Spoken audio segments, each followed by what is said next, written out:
Well, one of the first things I'll say, Aaron, you mentioned policy, um, and it was a practice before it was a policy. I wish it had been a policy from day one, really. But I was too scared and too dumb.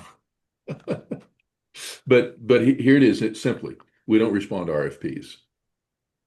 Now, I'm not suggesting that that's the right posture for everybody, but if I can just give kind of the rationale, um, when our sweet space, what we do is highly relationship work based work.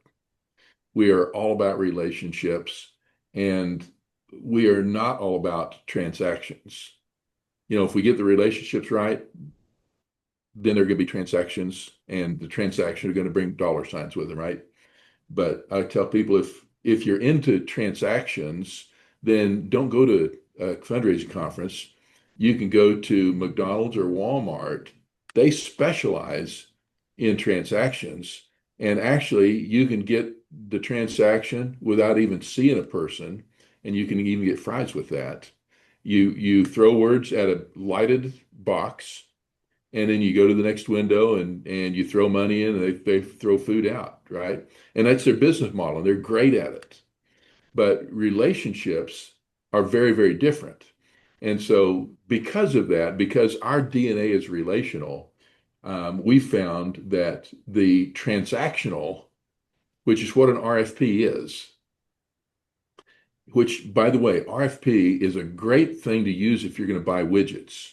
In other words, a standardized commodity, and you want to get the highest quantity at the lowest price. Well, so why don't we do our respond to RFPs, and what do we do instead? Well, here's one of the things that I've reluctantly, I've tried to talk myself into something else, but here's what is almost always the case. The client knows who they want to use for the consultant. And let's say it's the development director, the CEO, whatever. So let's say it's CEO. They know who they want to use. And so they go to the board, here's what we're going to do. And somebody begins to quote from the New Old Testament.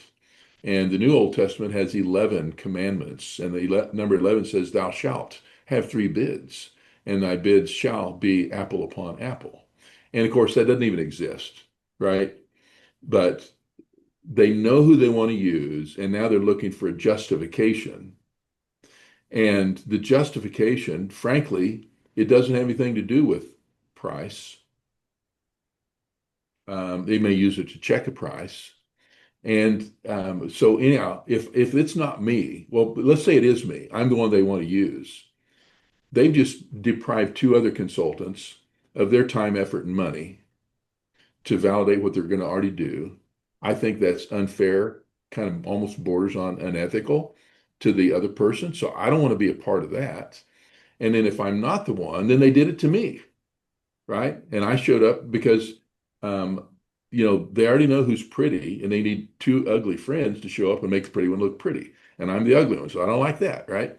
So anyhow, it's well intended and it's commonly used, but it's not wise, it's not smart, it's not considerate. And so somebody says, well, what do you recommend instead? And I mean, this is what I tell prospects. We think the first thing you need to figure out is who you want to work with.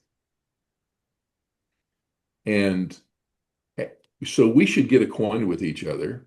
And when we get acquainted, if you want to work with us, then we think we ought to figure out how we're going to work together.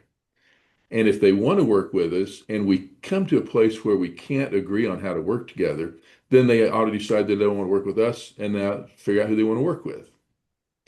Um, and but instead, actually, my mentor, his name was Norm Edwards.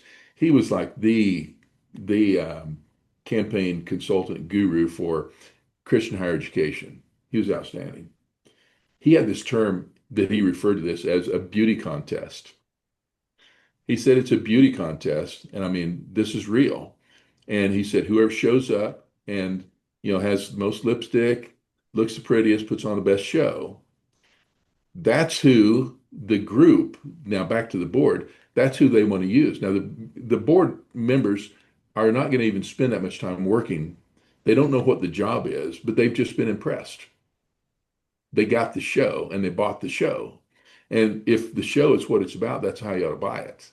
But if it's about deep relationship with high capacity givers, then that is oftentimes a very different thing.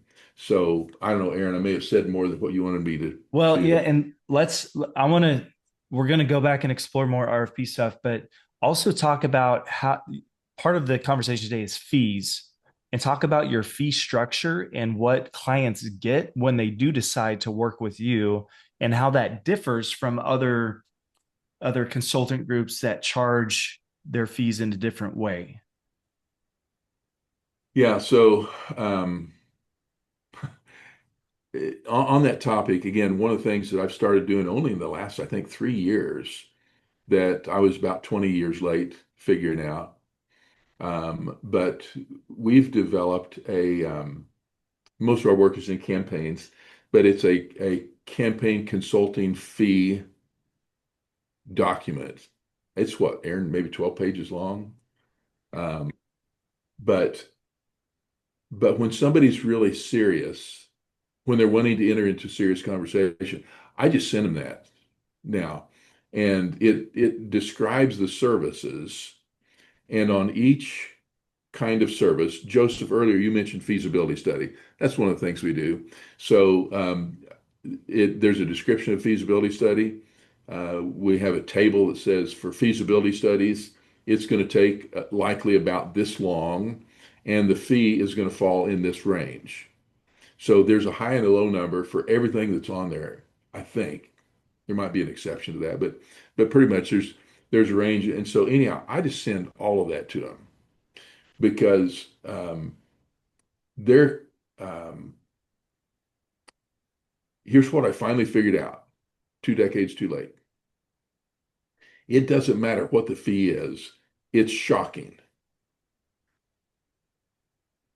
There's going to be a shock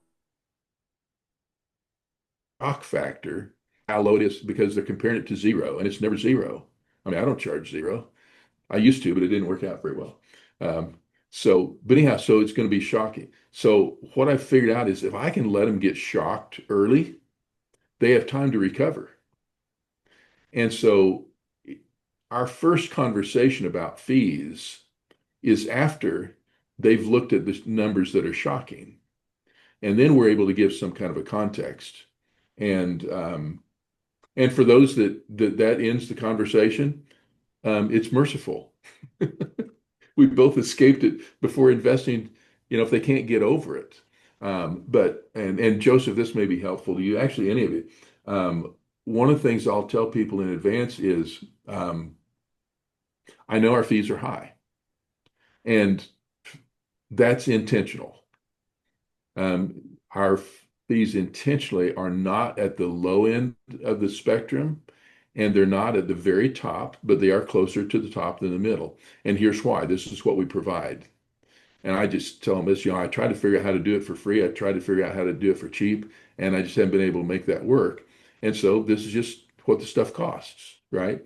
And so when I'm able to talk about it in a casual, not flippant way, but in a casual way, it allows them to be a little bit more open to it.